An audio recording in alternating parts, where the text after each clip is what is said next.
Awakening India के दौरान मेरी मुलाकात कई ऐसे लोगों से हुई जिनका स्वामी जी के बारे में गहन अध्ययन था।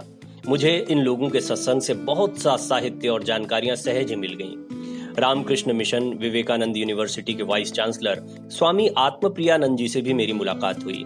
उन्होंने मुझे स्वामी जी की 2 कहानियां सुनाई जो उनकी चमत्कारिक शक्तियों के बारे में बताती हैं। पहली कहानी उनकी शार्प मेमोरी के बारे में, जो सामान्य मनुष्य के लिए किसी चमत्कार से कम नहीं। शिकागो में एक फ्रांसीसी मित्र के यहाँ स्वामी जी रुके थे। वो व्यक्ति स्वामी जी से प्रभावित था, लेकिन कहीं ना कहीं भारतीय होने की वजह से उन्हें हीन दृष्टि से भी देखता था। साथ ही स्वामी जी की वेशभूषा को भी वो पचा नहीं पा रहा था। स्वामी जी समझ गए थे। वे उसे योग की शक्ति से रूबरू करवाना चाहते थे। उन्होंने उस घर में रखे एनसाइक्लोपीडिया की तरफ इशारा करते हुए कहा, क्या ये पुस्तक मैं पढ़ सकता हूँ? वो फ्रांसीसी हंसा और बोला, मैं पिछले 1 महीने से इसे पढ़ रहा हूँ और शायद 4-5 महीने का और समय लग जाए इसे पढ़ने में। आप यहाँ कितने दिन रहेंगे? और हंसने लगा।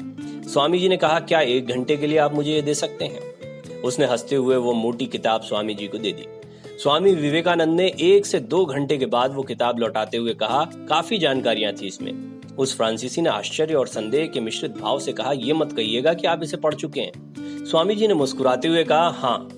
उसने परीक्षण के लिए कुछ पन्ने पलटकर स्वामी जी की परीक्षा ली और स्वामी जी ने सभी सवालों के ठीक ठीक जवाब दे दिए। वो शख्स आश्चर्यचकित था।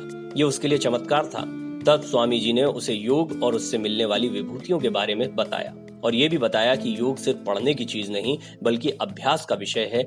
जो भी योग की ओर बढ़ता है उसे ये सिद्धियां बहुत सहजता से मिल जाती हैं।